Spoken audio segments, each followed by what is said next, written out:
नमस्कार प्रिय विद्यार्थियों, मेरे साथियों, मेरे दोस्तों, मैं सुदीप्त गोयल डॉक्टर मनोज जैन द्वारा संचालित काव्य क्लासेज के ऑनलाइन प्लेटफॉर्म पर एक बार फिर से आपका स्वागत करता हूं दोस्तों। तो जैसा कि दोस्तों प्रीवियस वीडियोस में हम बात कर रहे थे पटवारी प्री के पेपर की, जो लास्ट ईयर पटवारी प्री में पेपर हुआ था उसकी गणित विषय के बारे में चर्चा कर रहे थे दोस्तों।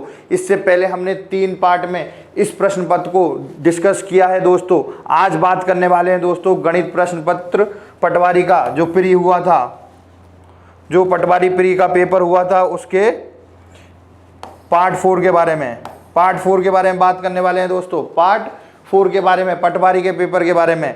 देखो दोस्तों 3 वीडियो हम पटवारी के देख चुके हैं, इससे आपको अंदाजा लग रहा होगा कि किस तरीके का पेपर आया था दोस्तों। उसी श्रृंखला में आज चौथा पार्ट हम पटवारी का देखेंगे दोस्तों। एक पार्ट में और हम बनाएंगे पटवारी प्री का वीडियो और उसी के साथ हमारा पटवारी प्री का पेपर खत्म हो जाएगा दोस्तों। तो इससे हमें अंदाजा लगेगा कि पेपर कैसा था दोस्तों। तो ध्यान से देखते रहिए वीडियो। यदि दोस्तों आप पहले ही ये वीडियो देख रहे हैं तो मेरा आपसे रिक्वेस्ट है, अनुरोध है दोस्तों कि पिछले जो 3 वीडियोज़ हैं उनको एक बार देख लें, क्योंकि कई चीज़ें ऐसी हैं जो मैं इसमें बताने वाला हूं उसके बारे में बेसिक मैंने पिछले वीडियोस में डिस्कस किया है आपसे दोस्तों। तो आपसे रिक्वेस्ट है दोस्तों कि पहले 3 वीडियो को देखें। और बताना चाहूँगा दोस्तों काव्य क्लासेज आपके सुनहरे भविष्य के लिए, आपके सपनों को साकार करने के लिए हमेशा से ही तत्पर रहा है दोस्तों, और आज आगे भी तत्पर रहेगा दोस्तों। इसी श्रृंखला में काव्य क्लासेज ने ऑनलाइन प्लेटफॉर्म शुरू किया है दोस्तों। तो यदि आपने अभी तक सब्सक्राइब नहीं किया है तो पहले इसे सब्सक्राइब करें और ज़्यादा से ज़्यादा मात्रा में दोस्तों शेयर करें। यदि आपको यहाँ की वीडियो अच्छी लगती है, आपको लगता है कंटेंट अच्छा है और बहुत सी अच्छी चीज़ें देखने को मिल रही है दोस्तों, तो लाइक करें दोस्तों, शेयर करें और साथ ही कमेंट करें दोस्तों। चलते हैं दोस्तों प्रश्न पत्र की ओर कि पटवारी प्री में चौथे पार्ट में हम क्या पढ़ने वाले हैं दोस्तों, कौन से प्रश्न पढ़ने वाले हैं दोस्तों। तो चलते हैं।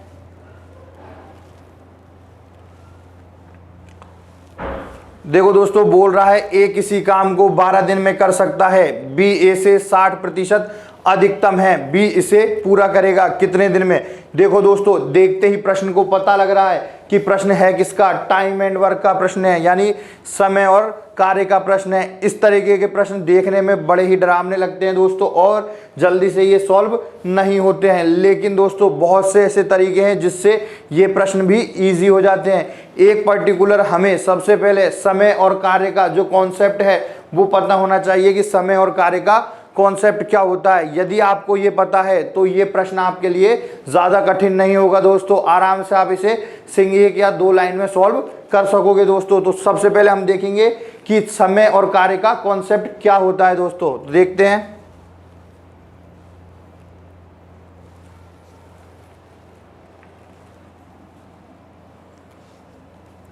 बात करूं दोस्तों समय व कार्य के बारे में, समय व कार्य के बारे में हमेशा याद रखो दोस्तों, व्यक्ति देगा या तो एक व्यक्ति देगा, 2 व्यक्ति देंगे या 3 व्यक्ति देंगे, तो उस समय हम कैसे सॉल्व करते हैं। इसमें 3 चीजें होती है दोस्तों, एक तो होता है समय, एक होता है दोस्तों कार्य और एक होता है दोस्तों क्षमता। 3 चीजों का विशेष ध्यान रखना होता है, एक तो समय, एक कार्य और एक क्षमता। एक कॉन्सेप्ट बताता हूं दोस्तों कि जैसे बात करूं कि कोई ए व्यक्ति है, ए व्यक्ति किसी काम को 8 दिन में करता है, 8 दिन में, वह बी इसी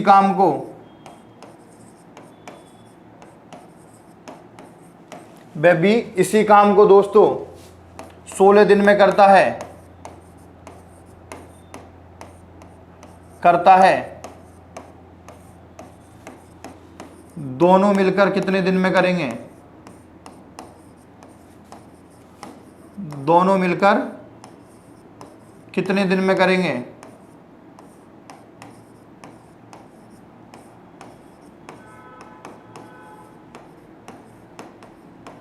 आपसे दोस्तों ये पूछ लिया जाए कि आपके सामने दे रखा है कि कोई व्यक्ति ए है वो किसी काम को 8 दिन में वह बी इसी काम को 16 दिन में करता है, तो दोनों मिलकर कितने दिन में करेंगे।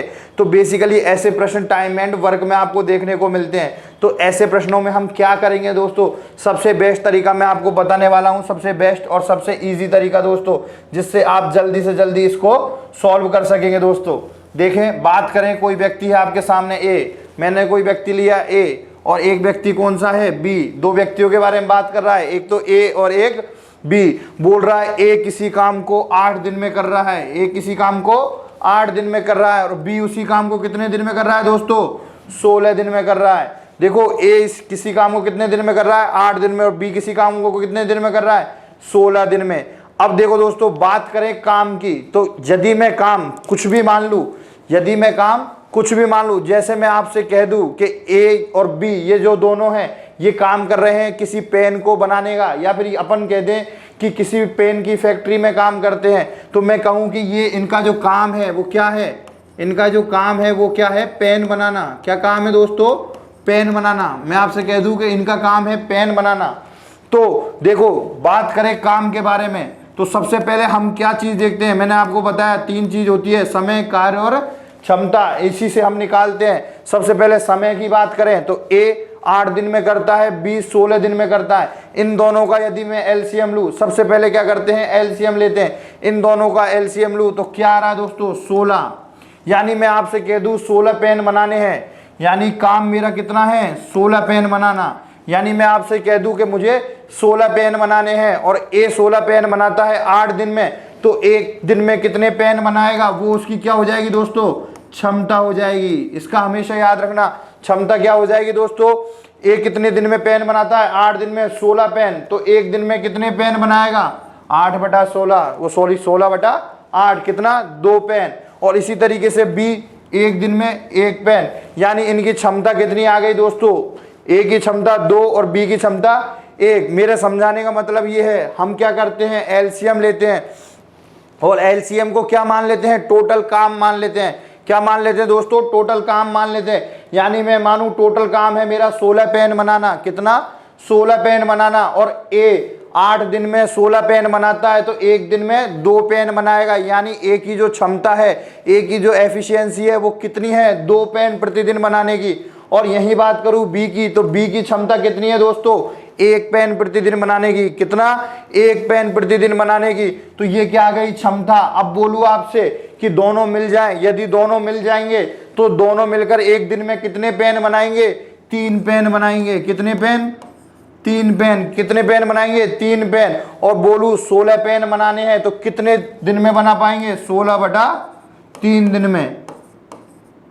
यानी दोनों मिलकर कितने दिन में पेन बनाएंगे, 16/3 दिन में। एक दिन में 3 पेन बना रहा है, 16 पेन बनाने हैं, कितने दिन में बनेंगे, 16/3 दिन में। तो ये कॉन्सेप्ट होता है दोस्तों। सबसे पहले एलसीएम भी ले सकते हैं हम, जो एलसीएम क्या हो जाता है, हमारा टोटल काम हो जाता है। और ये होती है क्षमता, और ये होता है समय। ये होती है क्षमता और ये होता है समय। अब देखो दोस्तों, यहाँ से एक चीज और सीखने को मिलती है कि जो समय का अनुपात है, वो समय का अनुपात कितना है दोस्तों, 8:16, यानी 1:2। समय का अनुपात कितना है, 1:2। वही बात करूं क्षमताओं के अनुपात की, तो क्षमता का अनुपात क्या आ गया दोस्तों, 2:1। इसका मतलब क्या है, जो समय और क्षमताओं का अनुपात होता है वो रिवर्सिबल होता है, यानी व्युत्क्रमानुपाती कह दूं या फिर कह दूं उल्टा होता है। जो समय का अनुपात होगा वह किसका अनुपात होगा, उसका उल्टा क्षमता का अनुपात होगा। ये मैं आपको समझाने वाला हूं दोस्तों। अब देखते हैं दोस्तों प्रश्न में कि प्रश्न में क्या कह रहा है।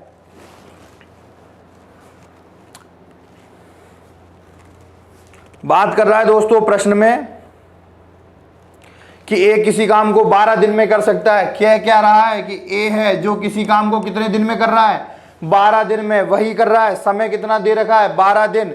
बी ए से 60% अधिकतम है, ये जो दे रखा है उसने, ये क्या दे रखा है हमेशा, ये उसने क्षमता के बारे में बोला है। किसके बारे में, क्षमता के बारे में। यानी बी की जो क्षमता है वो ए से 60% अधिकतम है। अब बात करूं दोस्तों बी की, बात करूं दोस्तों बी की, तो देखो ए की कार्य क्षमता निकालू, मैं काम मान लू कितना दोस्तों, 120। काम कितना मान लू, 120 काम मान लू।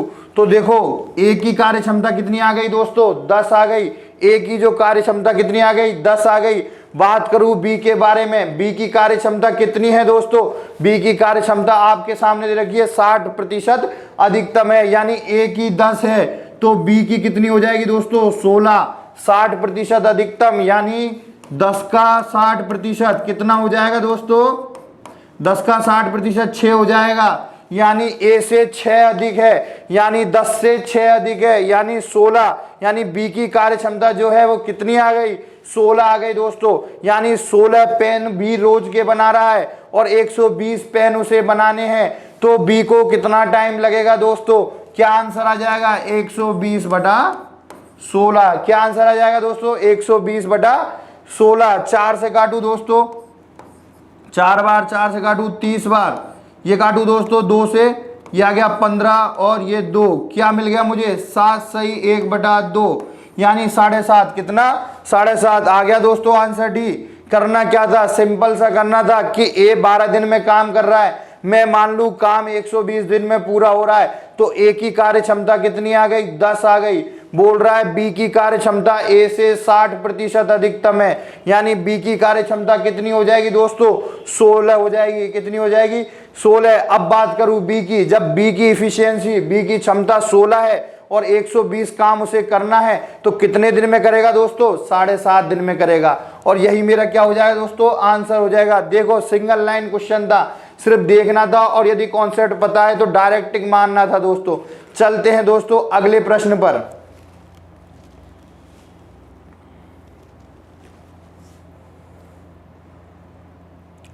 देखो क्या कह रहा है, बी किसी कार्य को निश्चित समय में करता है। बी जो है वो किसी कार्य को निश्चित समय में करता है, हमें समय नहीं दिया हुआ है, ये बोल रहा है निश्चित समय में करता है। इसके 3/4 समय में ए इसका 1/2 काम करता है, यानी ए जो बंदा है वो इसका आधा काम कितने समय में करता है दोस्तों, इसके 3/4 समय में करता है दोस्तों।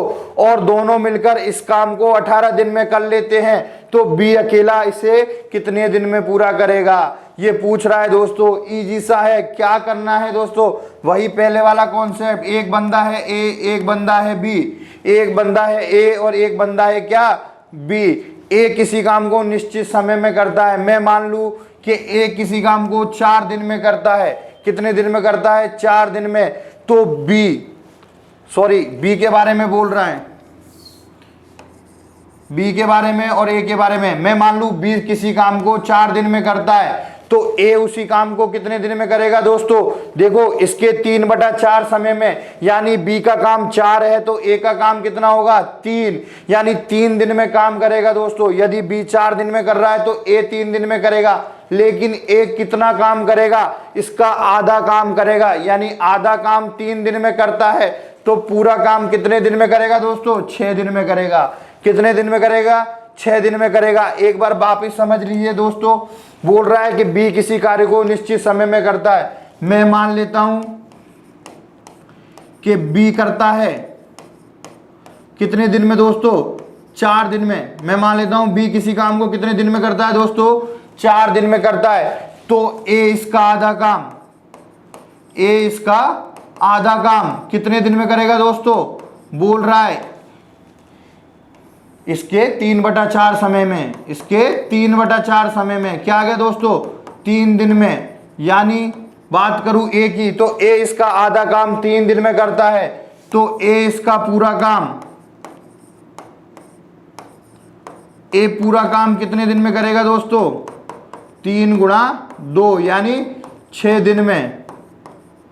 मैं बोलूं दोस्तों आधे दिन में, मैं बोलूं आधा काम, यानी मुझे जैसे 10 पेन बनाने हैं और 5 पेन में 2 दिन में बनाता हूं, तो 10 पेन कितने दिन में बनाऊंगा दोस्तों, 4 दिन में बनाऊंगा। वही चीज है, आधा काम 3 दिन में कर रहा है तो पूरा काम 6 दिन में करेगा, यानी ए की जो समय आ गया वो कितना आ गया, 6, और बी का क्या आ गया, 4 आ गया। ये मैंने क्या किया दोस्तों, मान लिया। क्या किया दोस्तों, मान लिया। अब इधर से यदि मैं एलसीएम निकालूं, इधर से दोस्तों यदि मैं एलसीएम निकालूं, तो क्या आ रहा है दोस्तों, इनका एलसीएम 12 आ रहा है। क्या आ रहा है दोस्तों, 12 आ रहा है, यानी बी की जो कार्य क्षमता है वो है 3 और ए की कार्य क्षमता है कितनी, 2। बी की कार्य क्षमता 3, ए की कार्य क्षमता 2। यदि दोनों मिल जाएं, यदि दोनों मिल जाएं, यदि दोनों दोनों के द्वारा पूरा काम कब होगा दोस्तों?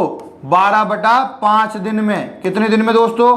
12/5 दिन में। 12/5 दिन में, यानी 3 + 2 5, 12/5 दिन में, यानी दोनों के द्वारा 12/5 दिन में काम होगा। अब देखो दोस्तों प्रश्न में क्या कह रहा है, दोनों इसे 18 दिन में कर लेते हैं तो बी अकेला कितने दिन में पूरा करेगा? अब अपने अकॉर्डिंग तो दोस्तों दोनों के द्वारा 12/5 दिन में हो रहा है और बी के द्वारा 4 दिन में हो रहा है, लेकिन क्वेश्चन के अकॉर्डिंग दोनों के द्वारा 18 दिन में हो रहा है और बी का मान हमें निकालना है दोस्तों। तो कैसे करेंगे दोस्तों? यदि दोस्तों 12/5 दिन में करते हैं, यदि 12/5 दिन में करते हैं तो बी करेगा कितने दिन में दोस्तों? यदि दोनों मिलकर काम को 12/5 दिन में करते हैं तो बी अकेला कितने दिन में करेगा दोस्तों? 4 दिन में। कितने दिन में दोस्तों? 4 दिन में। बात करूं यदि दोनों कितने दिन में, क्वेश्चन के अकॉर्डिंग 1 दिन में करते हैं तो क्या आ जाएगा? 4/12 गुणा 5 क्या आ जाएगा दोस्तों? नीचे आ जाएगा ना। एक एक नियम में पढ़ा है दोस्तों। क्या पढ़ा है कि जब चूंकि इसलिए कि हम बात करते हैं, यानी यदि 12/5 दिन में करते हैं तो बी करेगा 4 दिन में, यदि 1 दिन में करते हैं तो बी करेगा कितने? 4/12/5 दिन में।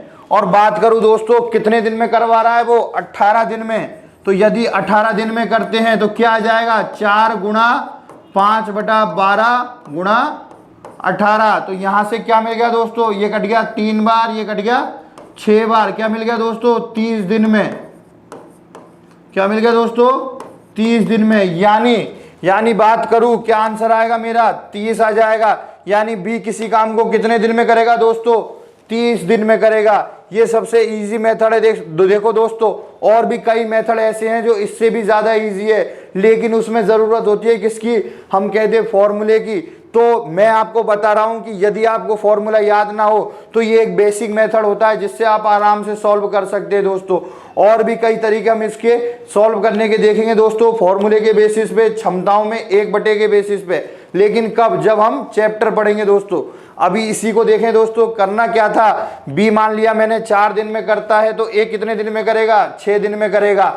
तो यहां से मेरी कार्य क्षमताएं आ गई और मुझे मिल गया कि दोनों के द्वारा कितने दिन में काम पूरा होगा?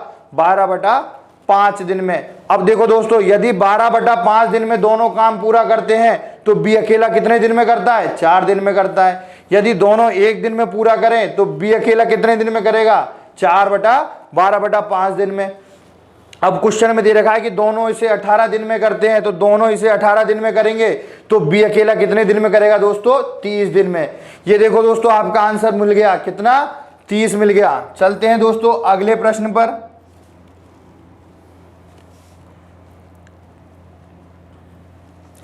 बोल रहा दोस्तों एक मोटरसाइकिल सवार है, 39 किलोमीटर की दूरी 45 मिनट में तय करता है। पहले 15 मिनट में x किलोमीटर प्रति घंटा की चाल से, आगामी 20 मिनट तक दुगनी चाल से तथा शेष दूरी पहली चाल से पूरी करता है। तो x का मान क्या होगा दोस्तों? स्पीड एंड डिस्टेंस का क्वेश्चन है दोस्तों, चाल दूरी समय का क्वेश्चन है। कैसे करेंगे दोस्तों? बताओ दोस्तों कैसे करेंगे? जल्दी से जल्दी कमेंट बॉक्स में आंसर दो दोस्तों, कैसे करेंगे? देखो दोस्तों करेंगे कैसे, एक बार देख लो। करना क्या है, आपके सामने दूरी दे रखी है कितनी? 39 किलोमीटर। कितनी दे रखी है दोस्तों? 39 किलोमीटर दे रखी है। और देखो आंसर किस में मिल रहा है? किलोमीटर प्रति घंटे में मिल रहा है। अब बात करूं दूरी बराबर मेरे पास में क्या होता है? फॉर्मूला दोस्तों याद है मुझे, कितना? दूरी बराबर क्या होता है दोस्तों? चाल गुणा समय। क्या होता है दोस्तों? चाल गुणा समय। अब देखो दोस्तों वो एक 39 किलोमीटर की दूरी है, उसको 3 पार्ट में तय कर रहा है, यानी 3 टुकड़ों में जा रहा है। कैसे कि एक तो पहला टुकड़ा हो गया मेरा, एक दूसरा और एक तीसरा, 3 टुकड़ों में पूरी कर रहा है। और कितनी दूरी पूरी कर रहा है दोस्तों? 39 किलोमीटर। तो देखो पहले टुकड़े की यदि मैं बात करूं तो क्या कर रहा है? 15 मिनट में x किलोमीटर प्रति घंटे की चाल से चल रहा है। यानी पहले टुकड़े में कितनी दूरी तय करी उसने? चाल कितनी है दोस्तों? x। चाल कितनी है? x। और समय कितना है दोस्तों? 15 मिनट। कितना?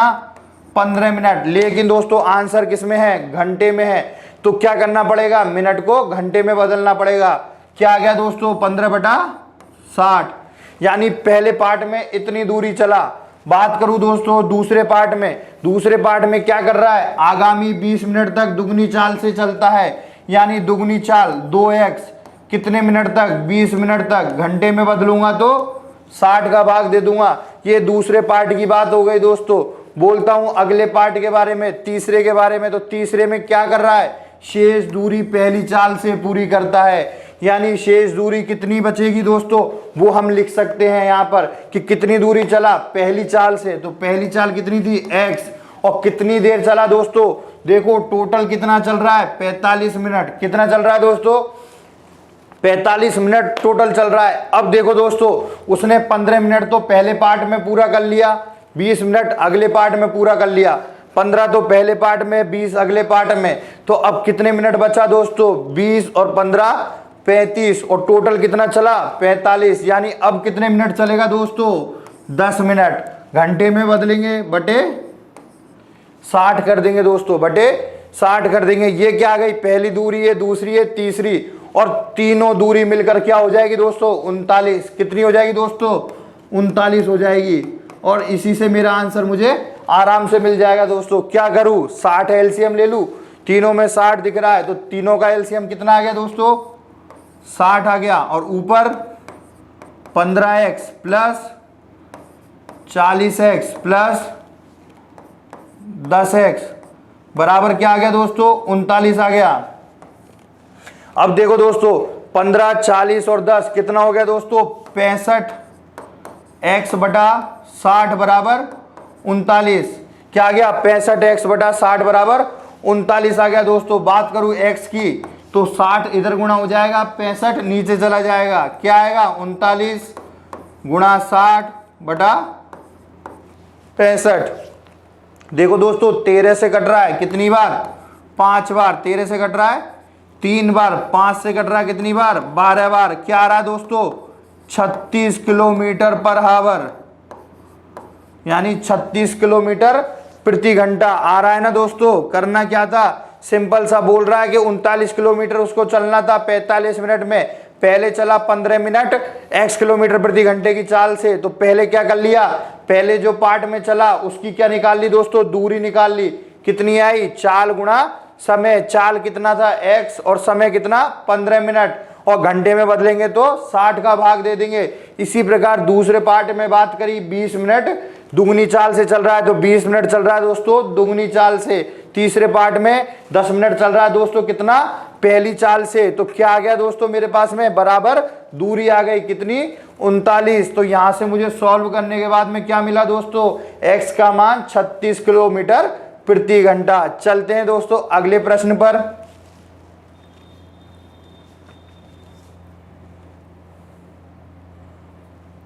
देखो दोस्तों नल और टंकी की बात कर रहा है, तो नल टंकी में भी उसी कॉन्सेप्ट पे चलता है जिस पर हमने बात की थी। किसके बारे में दोस्तों, अभी टाइम एंड वर्क के बारे में। तो देखो दोस्तों क्या करेंगे, बोल रहा है एक नल टंकी को 16 घंटे में भर सकता है, परंतु उसके तल में छेद होने के कारण उसे 24 घंटों में भर पाता है। यदि टंकी पूरी भरी हो तो वह 6 टंकी को कितने दिन में खाली कर सकेगा दोस्तों।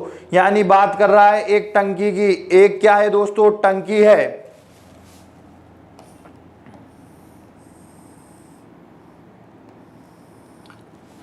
देखो दोस्तों एक क्या है टंकी है, एक नल क्या कर रहा है उसको भर रहा है, और एक क्या कर रहा है तल में छेद होने के कारण खाली कर रहा है दोस्तों। तल में क्या है छेद है, तो क्या कर रहा है खाली कर रहा है। यानी यहां से क्या हो रहा है दोस्तों, पानी आ रहा है और यहां से पानी निकल रहा है, यानी एक नल तो भर रहा है और एक नल खाली कर रहा है। अब देखो दोस्तों इसको मान लू ए नल और इसको मान लू दोस्तों बी नल, यानी एक नल क्या कर रहा है भर रहा है और एक नल खाली कर रहा है, यानी दो नलों की बात कर रहा है ए और बी। क्या कह रहा है दोस्तों, ए 16 घंटों में भर सकता है, तो ए कितने घंटों में भर रहा है दोस्तों 16 घंटे में भर रहा है, परंतु उसके तल में छेद होने के कारण उसे 24 घंटों में भर पाता है। यानी क्या हो रहा है, ए तो चल रहा है और बी भी अब मैं चालू कर दूं तो टंकी कितने दिन में भरेगी दोस्तों, कितनी देर में भरेगी 24 घंटों में। यानी बात करूं ए प्लस बी कितनी देर में दोस्तों? 24 घंटे में। ए प्लस बी कितनी देर में? 24 घंटे में। ए टंकी को भर रहा है कितनी देर में? 16 घंटे में। जब बी क्या है? बंद है। लेकिन जब बी को मैं खोल दूं तो क्या हो जाएगा? दोनों मिलकर 24 घंटे में भरेंगे। तो बात करें कि एक नल तो भर रहा है और दोनों दूसरे के बाद में ज्यादा टाइम लग रहा है, इसका मतलब दूसरा खाली कर रहा है। तो खाली करने का मतलब क्या है कि जो ये बी है इसकी क्षमता कैसी आएगी दोस्तों? नेगेटिव में आएगी। कैसे आएगी दोस्तों? नेगेटिव में आएगी। देखो इन दोनों का एलसीएम निकालू कितना आएगा? 48। कितना आएगा? 48। यानी मैं मान लेता हूं कि टंकी की जो माप है, यानी टंकी में जितना पानी आता है वो कितना आता है? 48 लीटर पानी आता है। कितना आता है दोस्तों? 48 लीटर पानी आता है। ये 16 घंटे में से भर रहा है तो 1 घंटे में कितना पानी भरेगा? 3 लीटर। 1 घंटे में कितना पानी भरेगा? 3 लीटर। लेकिन बी के खुलने के बाद में 1 घंटे में कितना भराई आ रहा है? 2 लीटर। 1 घंटे में कितना भराई आ रहा है? 2 लीटर। तो यहां से मैं मान निकाल सकता हूं कि बी का मान कैसे निकलेगा। या तो मैं डायरेक्ट निकाल लूं कि बी का मान क्या आ गया दोस्तों? 1 आ गया। या तो मैं डायरेक्ट बता सकता हूं कि बी का मान कितना है दोस्तों? 1 है। या फिर मैं सॉल्व करके निकालूं तो देखो ए का मान मेरे पास कितना है? 3। और ए प्लस बी का मान कितना है दोस्तों? 2। ए प्लस बी का मान कितना है दोस्तों? 2। तो यहां से बी का मान क्या मिल जाएगा? 2 माइनस 3 यानी -1, यानी 1 लीटर पानी प्रति घंटा बी नल जो है निकाल रहा है। बी नल क्या कर रहा है? निकाल रहा है। यानी मेरी बी की कार्य क्षमता कितनी आ गई दोस्तों? 1। बी की कार्य क्षमता कितनी आ गई दोस्तों? 1। अब जो टंकी है वो 48 लीटर की है। कितने लीटर की है? 48 लीटर की। देखो यदि टंकी पूरी भरी है तो वह छेद से टंकी कितने घंटे में खाली हो जाएगी? यानी 48 लीटर टंकी भरी हुई है और 1 लीटर प्रति घंटे वो निकाल रहा है बी नल। तो कुल टंकी खाली होगी दोस्तों।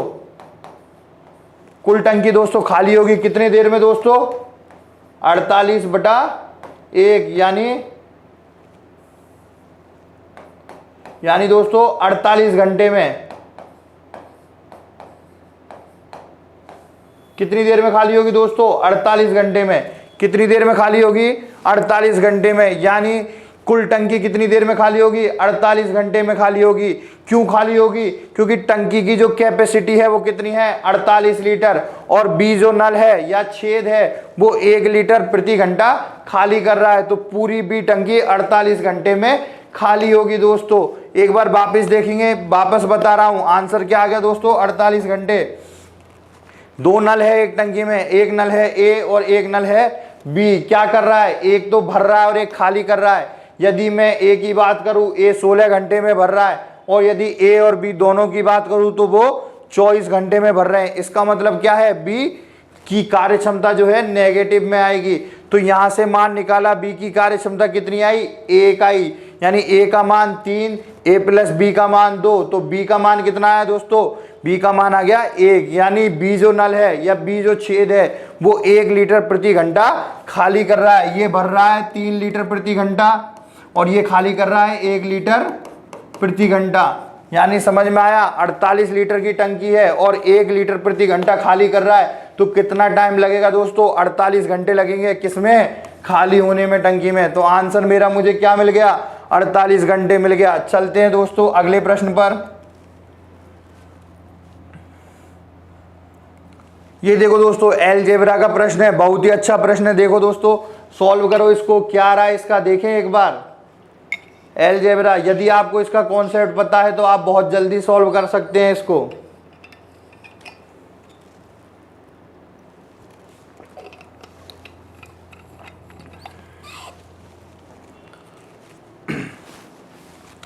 देखो यदि x बराबर 2 प्लस √3 √x प्लस 1/√x का मान होगा। देखो दोस्तों अलजेब्रा जब हम पढ़ते हैं तो उसमें एक चीज देखने को मिलती है कि यदि x प्लस 1/x बराबर a हो, यदि x प्लस 1/x बराबर a हो तो x square plus 1/x square क्या होता है दोस्तों? a स्क्वायर माइनस 2 होता है। a स्क्वायर माइनस 2 होता है। ऐसे ही कुछ छोटे छोटे फॉर्मूले होते हैं दोस्तों अलजेब्रा में। जो अलजेब्रा को थोड़ी सी ईजी बना देते हैं। यदि आपको इन फॉर्मूलों के बारे में पता है तो ये क्वेश्चन चुटकियों में सॉल्व हो जाएगा, और यदि आप मान रख के सॉल्व करना चाहोगे तो बहुत ज़्यादा टाइम लग जाएगा और क्वेश्चन बहुत ज़्यादा कॉम्प्लिकेटेड हो जाएगा दोस्तों।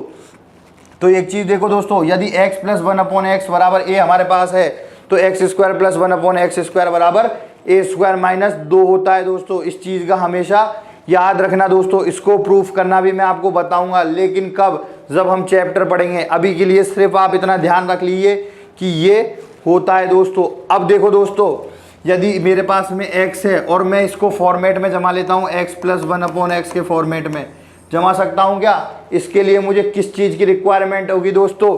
x मेरे पास है, 1/x की रिक्वायरमेंट है, तो 1/x का मान निकालूंगा तो क्या आएगा दोस्तों?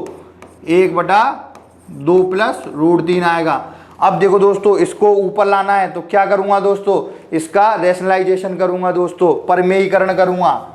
कैसे? इसके संयुग्मी से ऊपर गुणा कर दूंगा और नीचे गुणा कर दूंगा। देखो दोस्तों क्या आया? 2 माइनस √3 और नीचे क्या आ गया?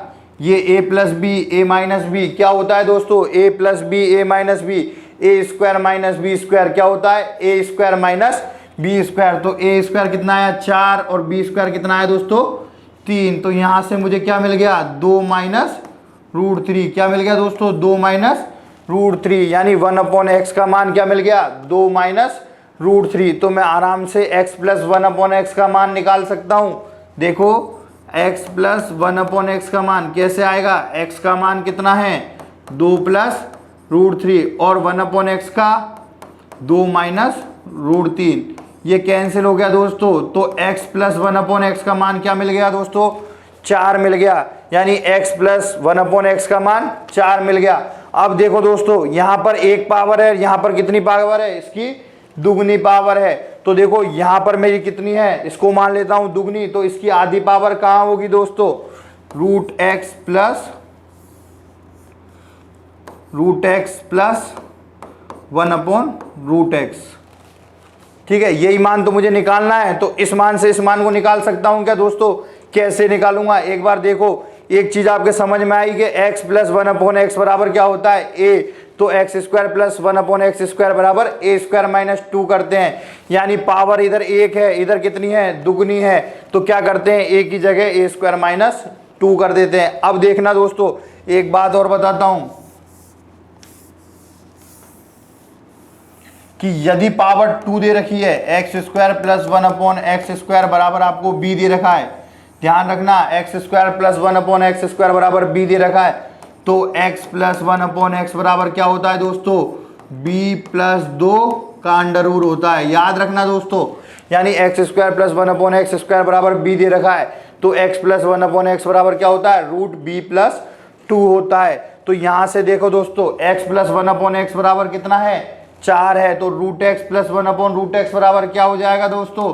देखो, √4 प्लस 2 क्या हो जाएगा? √4 प्लस 2, यहाँ से क्या मिल गया? √6 मिल गया। क्या मिल गया? √6। और यही मेरा क्या है? आंसर है। आया दोस्तों समझ में? क्या करना था? कुछ नहीं करना था, खाली थोड़ा सा बेसिक फॉर्मूले याद होने चाहिए कि x प्लस 1/x बराबर a होता है, तो x square plus 1/x square बराबर क्या होता है दोस्तों? a स्क्वायर माइनस 2 होता है दोस्तों। और बात करूं कि x square plus 1/x square बराबर b है, तो x प्लस 1/x बराबर √b प्लस 2 होता है दोस्तों। तो यहाँ देखो दोस्तों, x है, इसको मैं क्या करूँगा? x प्लस 1/x के फॉर्मेट में जमा लूँगा, तो क्या मिल गया? x प्लस 1/x बराबर 4 मिल गया। जब मेरे पास x प्लस 1/x है तो √x प्लस 1/√x निकालने के लिए क्या करूँगा? √b प्लस 2, तो b का मान 4 प्लस 2 क्या मिल गया? √6 मिल गया। देखो दोस्तों, चुटकियों में क्वेश्चन सॉल्व हो सकता था। यदि आपको इतना याद है, यदि आपको दोस्तों ये याद है, तो इतना सॉल्व करने की जरूरत नहीं है, डायरेक्ट टिक मार दोगे। क्या? बी। चलते हैं दोस्तों अगले प्रश्न पर।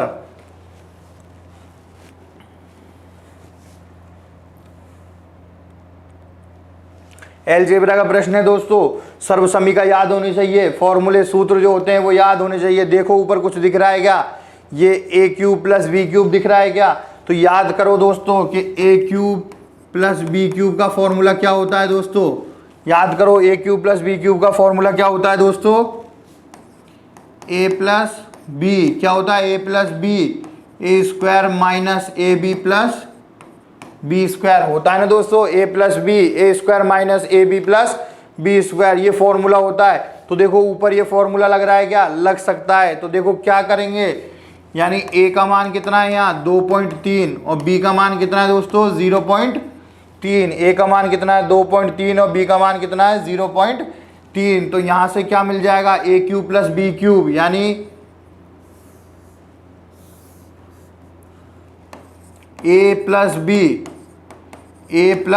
बी क्या मिलेगा दोस्तों, ए स्क्वायर क्या है दोस्तों, ए स्क्वायर माइनस ए कितना है दोस्तों 2.3 और बी कितना है दोस्तों 0.3, ए बी प्लस कितना है दोस्तों बी स्क्वायर यानी 0.3 का स्क्वायर। यहाँ से क्या मिल गया दोस्तों मुझे, A plus B A square minus A B plus B square. क्या किया मैंने दोस्तों, इसको खोला है ऊपर वाले को, और नीचे क्या चल रहा है, नीचे क्या चल रहा है दोस्तों 2.3 का होल स्क्वायर माइनस 0.69 प्लस 0.3 का होल स्क्वायर। अब देखो दोस्तों गौर से कि यदि 2.3 को गुणा करूंगा 0.3 से, 2.3 को गुणा करूंगा 0.3 से क्या मिलेगा दोस्तों 0.69। क्या मिलेगा दोस्तों 0.69। अब देखो दोस्तों 2.3 का होल स्क्वायर नीचे भी है ऊपर भी है, ये भी है और ये भी है, यानी ये पद पूरा ऊपर नीचे प्रेजेंट है। तो क्या करेंगे दोस्तों, इसको काट देंगे। तो क्या मिला मुझे दोस्तों 2.3 प्लस 0.3 क्या आ गया दोस्तों आंसर 2.6। क्या आ गया आंसर 2.6। बिल्कुल सिंपल क्वेश्चन था, देखते ही आंसर मिल रहा है, या फिर इतना सॉल्व करने की जरूरत नहीं है। दिख रहा है आपको कि A cube plus B cube है, तो क्या फॉर्मूला होता है, दिमाग में याद करो कि A cube plus B cube का फॉर्मूला क्या होता है दोस्तों, A plus B A square minus A B plus B square. यानी और नीचे देखो क्या दिख रहा है, ए स्क्वायर दिख रहा है माइनस इन दोनों का गुणा दिख रहा है और इसका स्क्वायर दिख रहा है। इसका मतलब क्या है, A square minus A B plus B square नीचे दिख रहा है, तो ऊपर नीचे जब फॉर्मूला खुलेगा कट जाएगा, क्या बचेगा ए प्लस बी बचेगा। तो डायरेक्ट 2.3 प्लस 0.3 जोड़ेंगे तो क्या मिल जाएगा 2.6 मिल जाएगा। डायरेक्ट क्वेश्चन में टिक लगाना था दोस्तों देखते ही, लेकिन ज़रूरत होती है प्रैक्टिस की, किसकी, अभ्यास की और अपने कंसेप्ट क्लियर होने की। दोस्तों चलते हैं अगले प्रश्न पर कि कैसे अगले प्रश्न को सॉल्व करेंगे।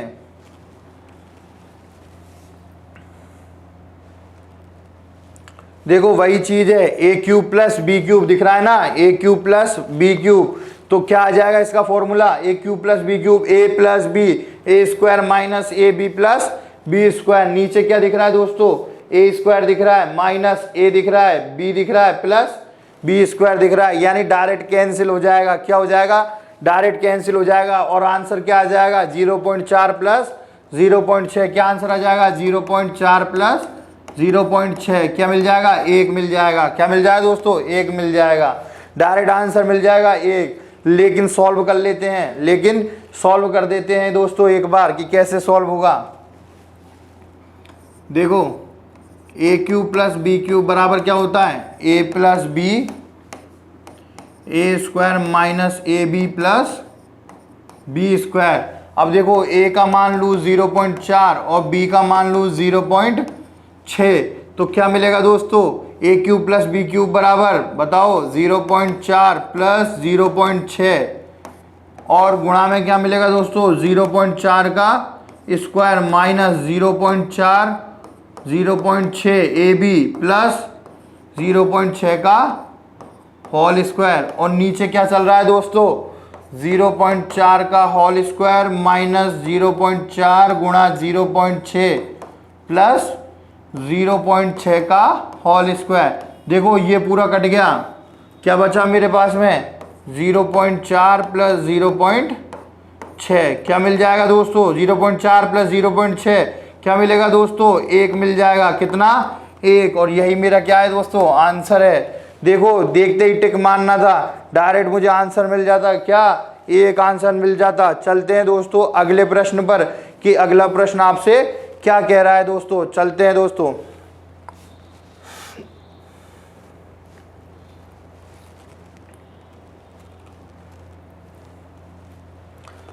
औसत का प्रश्न है। देखो दोस्तों, एक कक्षा के 34 विद्यार्थियों का औसत भार 46.5 किग्रा है। देखो 34 छात्र हैं, उनका औसत भार 46.5 किग्रा है। यदि अध्यापक का भार और जोड़ दिया जाता है, यानी अध्यापक भी क्लास में क्या हो जाता है दोस्तों, शामिल हो जाता है, तो क्लास का जो औसत भार है वो 500 ग्राम बढ़ जाता है। तो अध्यापक का कितना भार है। देखो दोस्तों, दो मेथड होते हैं, एक तो मैं बेसिक से चलूँ, एक थोड़ा एडवांस चलूँ, यानी देख के ही पता लग जाएगा। कैसे पता लग जाएगा, देखो दोस्तों, पहले हर छात्र का कितना भार था, 46.5, एवरेज जो भार था वो कितना था, 46.5। लेकिन अब क्या हुआ, आधा आधा किलो बढ़ गया, 500 ग्राम बढ़ गया, तो टोटल छात्रों में कितना भार बढ़ा दोस्तों, 34 गुणा कितना भार बढ़ा दोस्तों, टोटल छात्रों में 34 गुणा 1/2। 500 ग्राम को किलो में बदलूंगा, क्या आएगा, 1/2। तो कितना भार बढ़ा दोस्तों, 17 केजी। कितना, 17 केजी। 17 केजी तो किस में चेंज हुआ, बच्चों में चेंज हुआ। और अध्यापक का भार कितना आया, यानी अध्यापक का जो भार था उसके बाद में जब मैंने अध्यापक को जोड़ा तो मेरा औसत भार कितना हो गया, 46.5 प्लस 500 ग्राम यानी 47 किलो। यानी अध्यापक का भी औसत भार कितना आया, 47 किलो। और इन दोनों को यदि मैं जोड़ूं तो क्या मिल जाएगा दोस्तों, 64 केजी। और यही मेरा क्या होगा दोस्तों, आंसर आ जाएगा, क्या, 64 केजी। अध्यापक का भार कितना आ जाएगा, 64 केजी। आया कैसे दोस्तों, एक बार वापस देख लो। क्या हुआ, जब अध्यापक जुड़ा तो पूरी क्लास में जो 34 बच्चे थे उनके भार में आधा आधा किलो का चेंज हो गया दोस्तों, आधा आधा किलो का चेंज हो गया। तो कितना चेंज हुआ, 17 किलो। और अध्यापक के जुड़ने के बाद औसत भार कितना हो गया, 47 केजी। यानी अध्यापक का भी औसत भार कितना होगा दोस्तों, 47। तो 47 प्लस 17 कितना भार हो गया टोटल, 64 केजी। कितना हो गया दोस्तों, 64 केजी। चलते हैं दोस्तों दूसरे मेथड की तरफ। यदि मैं बेसिक से लिखूं तो बेसिक से कैसे सॉल्व होगा। कक्षा के 34 छात्रों का औसत भार है 46.5 केजी। यदि अध्यापक का भार और उसमें जोड़ दिया जाए तो औसत भार 500 केजी बढ़ जाता है। तो दूसरे तरीके के लिए औसत वाला मेथड लगाएंगे, यानी बात करूं कुल भार, यानी कुल भार की बात करूं, किसके कुल भार के बारे में, 34 छात्रों के में, 34 छात्रों के कुल भार के बारे में बात करूंगा दोस्तों। क्या आएगा 34 छात्रों का कुल भार, 46.5 गुणा 34, 46.5 गुणा 34 क्या आएगा दोस्तों कुल भार, 46.5 गुणा 34। इसको सॉल्व करूंगा, क्या मिल जाएगा दोस्तों, 1581। क्या मिल जाएगा दोस्तों, 1581। चाहे तो गुणा करके दे सकते हैं, क्या मिलेगा, 1581। और बात करूं, एक अध्यापक जुड़ जाता है तो कुल भार क्या बन जाता है दोस्तों, 34 प्लस एक अध्यापक, कुल भार क्या बन जाएगा दोस्तों, 46.5 तो पहले था, आधा किलो और जुड़ गया तो क्या आया दोस्तों, 47 औसत भार। और कुल भार निकालूंगा तो 47 गुणा 35 क्या आ जाएगा दोस्तों, 47 गुणा 35 क्या आ जाएगा, 1645। क्या मिल जाएगा दोस्तों, 1645 मिल जाएगा। यानी 35 का कुल भार है 1645 और 34 का कुल भार है 1581। तो अध्यापक का भार कितना आएगा, अध्यापक का भार कितना आएगा दोस्तों, 1645 माइनस 1581। इसको घटाएंगे तो क्या आ जाएगा, 4 6 64 केजी। क्या आएगा अध्यापक का भार, 64 केजी आ जाएगा। क्या आ जाएगा, 64 केजी आ जाएगा। सिंपल सा करना था, क्या करना था, सिंपल करना था कि 34 छात्रों का पहले कुल भार निकाल लिया, उसके बाद में क्या किया, अध्यापक को जोड़कर 35 छात्रों का या 34 छात्र प्लस एक अध्यापक का कुल भार निकाल लिया। क्या आ गया, 1645। तो जब 34 का कुल भार है 1581 और अध्यापक के जुड़ने पर भार कितना हो जाता है, 1645, जो बड़ा वो किसका भार होगा, अध्यापक का भार होगा। किसका भार होगा दोस्तों, अध्यापक का। तो अध्यापक का भार कितना हो जाएगा दोस्तों, 64 केजी। चलते हैं दोस्तों अगले प्रश्न की तरफ। ये देखो दोस्तों, मिसिंग नंबर के क्वेश्चन आए थे, मिसिंग नंबर के क्वेश्चन आए थे, इसमें नंबर फाइंड आउट करना था सीरीज का अगला। तो कैसे देखेंगे, देखो दोस्तों कोई सीरीज बन रही है क्या, अगली संख्या निकालनी है। देखो कोई सीरीज बन रही है क्या, किसके बारे में बात कर रहा है, 1 2 4 7 11 16 और अगली संख्या पूछ रहा है। देखो दोस्तों कोई सीरीज बन रही है क्या, देख लो एक बार। देखो इससे इसमें बढ़ रहे हैं तो क्या चेंज हो रहा है, +1 हो रहा है ना, 1 बढ़ जा रहा है। अगर इससे बढ़ रहे हैं तो किस में चेंज हो रहा है, +2 हो जा रहा है। 2 में 2 जोड़ूँ तो क्या मिल गया, 4। 4 से 7 में जाऊँ तो क्या चेंज हो रहा है, +3 हो जा रहा है। 4 और 3 7। 7 से 11 में जाऊँ तो क्या हो जा रहा है, +4 हो जा रहा है। 7 4 11। 11 से 16 में जाऊँ क्या हो जा रहा है, +5 हो जा रहा है। तो 11 5 16। अब देखो दोस्तों कोई सीरीज दिख रही है क्या, 1 2 3 4 5। तो अगले में क्या हो जाएगा दोस्तों, +6। अगले में क्या हो जाएगा दोस्तों, +6। तो 16 और 6 22। क्या मिल गया दोस्तों, 16 और 6 22। क्या देख रहा आपने, हमने देखा कि कोई यूनिक मेथड बन रहा है क्या, कोई ऐसा सीरीज बन रहा है क्या जो हर एक एलिमेंट पर लागू हो रहा है। देखो पहले 1 जोड़ा, फिर 2, फिर 3, फिर 4, फिर 5। तो आगे क्या जोड़ूंगा, 6 जोड़ूंगा। 16 और 6 22। क्या आंसर आ गया दोस्तों, 22 आंसर आ गया। देखते ही मिल गया आंसर क्या, 22। चलते हैं अगले प्रश्न पर।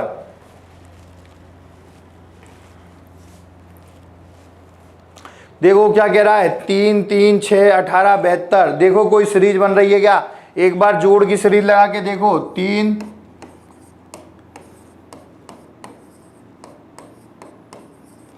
एक बार जोड़ की सीरीज लगा के देखो, जैसे हमने पहले लगाई थी कि जोड़ वाली सीरीज बन रही है क्या, लगा के देख लो दोस्तों। 3 में 3 को निकालने के लिए क्या जोड़ा, 0 जोड़ा। इसमें क्या जोड़ा दोस्तों, 3 जोड़ा। इसमें क्या जोड़ा दोस्तों, 12 जोड़ा। इसमें क्या जोड़ा दोस्तों, 54 जोड़ा। कोई सीरीज बन रही है क्या, 0 3 12 54 नहीं बन रही। इसका मतलब इसमें जोड़ वाला मेथड अप्लाई नहीं होगा। तो कौन से मेथड अप्लाई करेंगे दोस्तों, अभी देखते हैं कौन सा मेथड हम अप्लाई करेंगे ताकि हमारा आंसर मिल जाएगा। देखो दोस्तों कुछ दिखने को मिल रहा है क्या, 3 को यदि मैं गुणा करूँ 1 से, क्या मिल गया दोस्तों, 3 को गुणा करूँ 1 से क्या मिल गया, 3। फिर 3 को गुणा करूँ 2 से क्या मिल गया, 6। 6 को गुणा करूँ कुछ से दोस्तों, 3 से क्या मिल गया, 18। 18 को गुणा करूँ 4 से क्या मिल गया दोस्तों, 72। 3 को 3 में निकालने के लिए मैंने क्या किया, 1 से गुणा किया, फिर 2 से गुणा किया, 6 मिल गया। फिर 3 से गुणा किया, 18 मिल गया। फिर 4 से गुणा किया, 72 मिल गया। आगे निकालना है तो क्या करूँगा, गुणा 5 कर दूंगा। गुणा क्या कर दूंगा दोस्तों, 5 कर दूंगा। क्या मिल गया दोस्तों, 5 दूनी 10, 360 मिल गया। क्या मिल गया दोस्तों, 360 मिल गया। और यही मेरा क्या होगा दोस्तों, आंसर होगा। ऑप्शन में दिख रहा है ना 360। किया क्या, गुणा 1 गुणा 2 गुणा 3 गुणा 4। तो आगे क्या होगा, गुणा 5। क्या आ गया, 360 आ गया दोस्तों। चलते हैं अगले प्रश्न पर। आज के लिए दोस्तों इतना ही, समय इजाजत दे रहा है मुझे जाने के लिए अब। तो देखिए दोस्तों मिलेंगे कल कुछ और प्रश्न के साथ में, और देखेंगे पटवारी का पेपर प्री में किस तरीके का आया था। और कल ये पेपर हमारा खत्म हो जाएगा दोस्तों। कल लास्ट वीडियो होगा पटवारी प्री के पेपर का, उसके आगे हम बात करेंगे और भी अच्छे कंटेंट के साथ में। तो देखो दोस्तों मज़ा आया होगा आपको, अच्छी चीज़ें इसको सीखने में मिली होगी दोस्तों। तो ध्यान रखो दोस्तों, ज़्यादा से ज़्यादा लाइक करो, ज़्यादा से ज़्यादा शेयर करो दोस्तों। अपने सभी दोस्तों को बता दो कि काव्य क्लासेज के ऑनलाइन प्लेटफॉर्म पर अब पढ़ाई स्टार्ट हो चुकी है। बात चल रही है दोस्तों पटवारी के बारे में। हमने प्रीवियस वीडियोस में रीट के भी पेपर डिस्कस किए थे दोस्तों। तो आशा है दोस्तों समझ में आ रहा होगा। मिलेंगे अगले वीडियो में, धन्यवाद।